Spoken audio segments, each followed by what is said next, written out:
Hello mga kalongger. Magandang hapon po mga kalongger. So meron tayong gagawin experiment. So araw po ng Martes ngayon mga kalongger. So sa Friday po kasi basketing na po first lap ng kosa mga kalongger. So sigurado 2 days na po yung ibon natin sa crates. So mag-experiment tayo mga kalongger. Titingnan natin kung uubra ang ano iniisip natin mga kalongger. So ito po papakita natin kung ano yung plano natin mga kalongger. So ito po yung gagawin natin.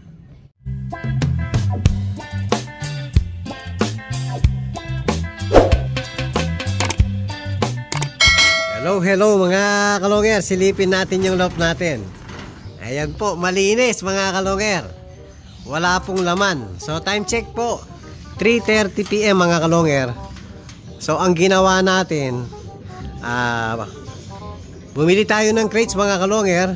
So ang laman ng loft natin na ibabasket natin sa Friday mga kalongger, dahil nga magto 2 days na po ang ibon natin sa crates. So ginawa natin ito mga kalongger.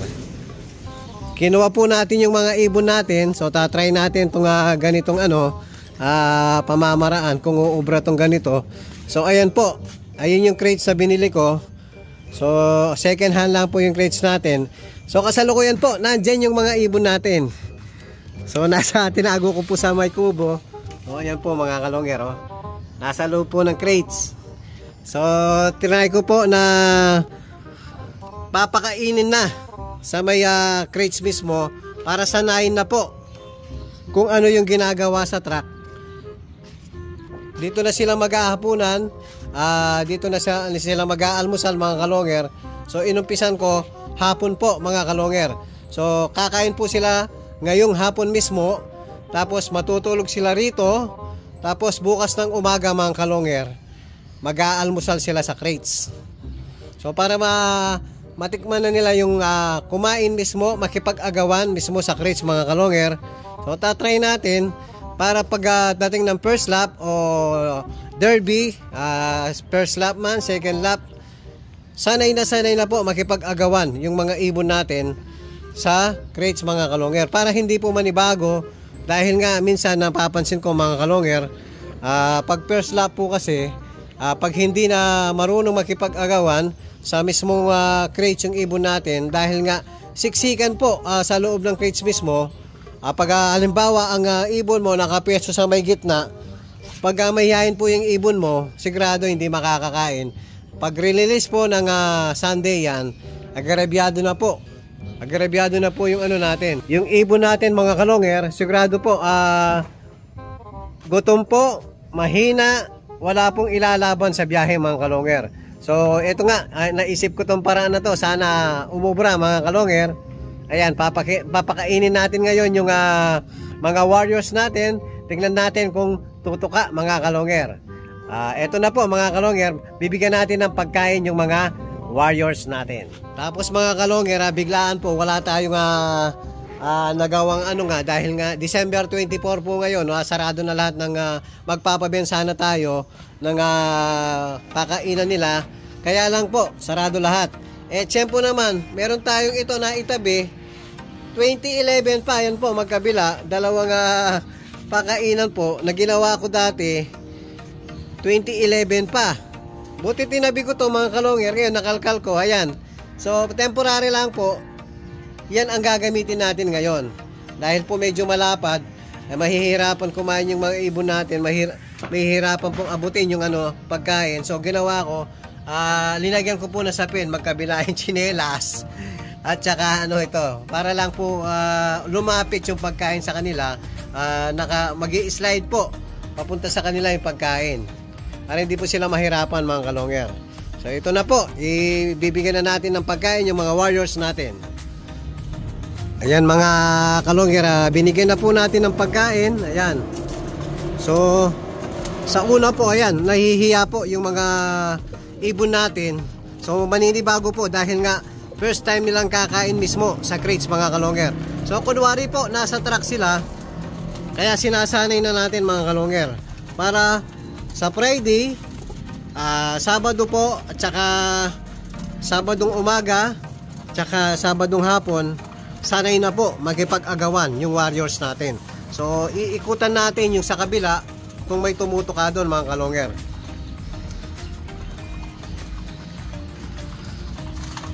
So dito po mga kalonger, pagmasdan nyo, iilan lang yung kumakain ngayon.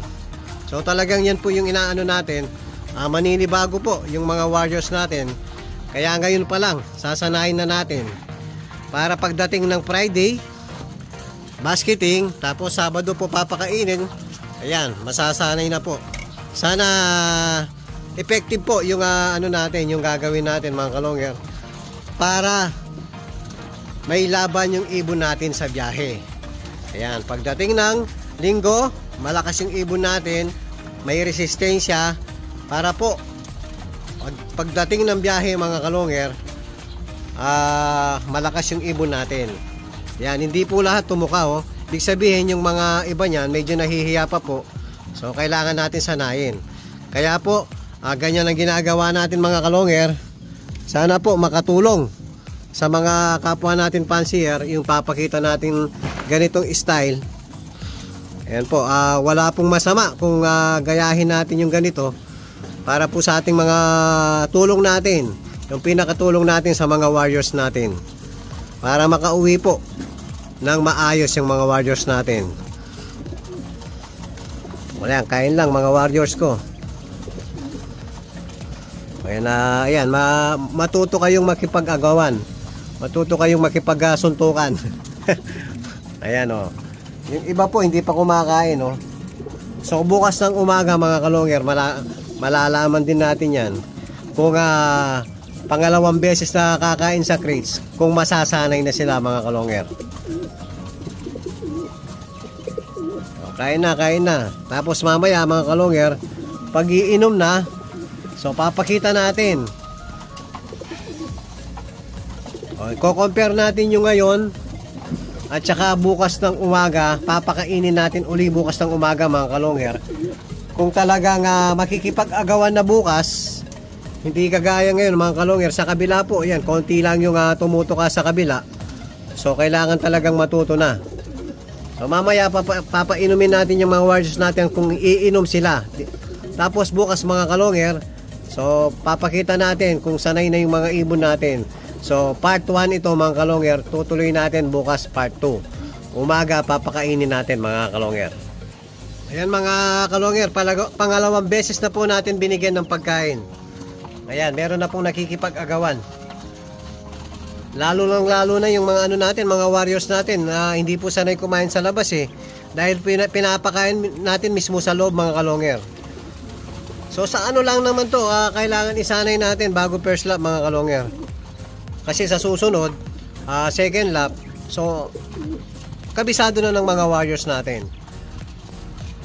Importante po sa first lap derby. First time nilang matulog ng 2 days sa crates mga kalonger. Kapag maganda pa rin maganda ang pinakita ng mga ibon natin sa first lap, ayan, uulitin din natin kahit sa second lap mga kalonger. Patutulogin din natin uli dyan yung mga warriors natin. Ayan, saktong-sakto yung naitabi natin mga pakainan mga kalonger. 2011 pa po yan, hindi naman talaga para dyan yan sa crates. Doon sa ginawa kong unang loft ko mga kalonger. So nagkataon hindi natin tinapon yung pakainan natin. Ayan, bali 13 years na po yung mga pakainan na tinabi natin yan. Ngayon may pakinabang po mga kalonger na gamit natin ngayon. So saktong-sakto mga kalonger. Ayan, check natin sa kabila. Ayan, paikot-ikot tayo mga kalonger dahil ganyan natin kamahal yung mga alaga natin. Dito marami pang pagkain, no? Gagawin po natin lahat para sa mga warriors natin, para manalo tayo mga kalonger. Ganyan natin kamahal yung mga warriors natin. Ayan, konti na lang dito mga kalonger. Halos safflower po yung tinira, oh. So hanggang mamayang konti, mga 5 minutes bago natin tanggalin yung pakainan nila. Dapat maubos nila yung pagkain nila mga kalonger. Hello mga kalonger, ayan po, natapos nang kumain yung mga ibon natin. So tinanggal na natin yung may konting tira. Ayan, sa kabila po malinis na rin mga kalongger. So ngayon, bibigyan natin ng tubig, inumin yung mga warriors natin. Yun nga, nakita natin na kumain yung mga ibon natin, hindi pa ganun ka-agresibo yung iba mga kalongger. Kaya dapat talaga sanayin na natin mga kalongger. So eto na po, bibigyan na po natin ng inumin yung mga warriors natin. Ayan po mga kalongger, binigyan na po natin ng tubig yung mga warriors natin. Pero wala pa rin umiinom. So hindi pa sila sanay mga kalongger. Ayan, sinisilip yung tubig.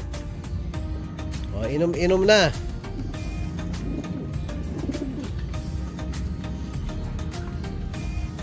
Ayan. Ayaw, pag uminom yung isa niyan mga kalongger, gagaya na po. Linulusot yung ulo nila doon sa isang butas sa taas O dapat sa unang butas lang sa baba.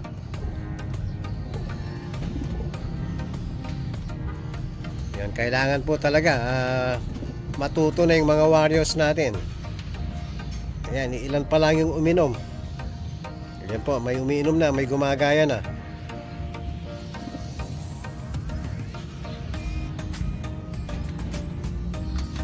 O, inom. Kailangan talaga dagdagan yung tubig nila. Doon hindi po pantay kasi yung pagkalagay natin. Doon banda mas madami yung inumin nila kaysa rito.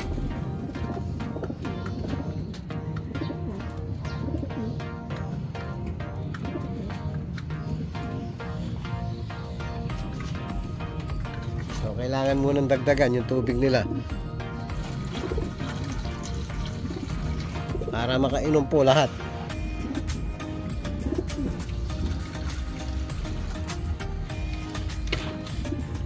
Ayan mga kalongger, sasapinang ko muna doon mga kalongger, hindi gaanong pantay para po banda rito yung tubig. Hello mga kalongger. So napansin ko mga kalongger, iilan lang yung uminom. So hindi pa sanay yung mga ibon natin. Dapat talaga mga kalongger masanay. So dapat bago derby siguro 1 to 3 times natin gagawin, uulitin. Para po pagdating talaga ng Sabado, sanay na yung mga ibon natin. So yan muna yung update natin sa mga warriors natin ngayon mga kalongger. So itutuloy po natin bukas.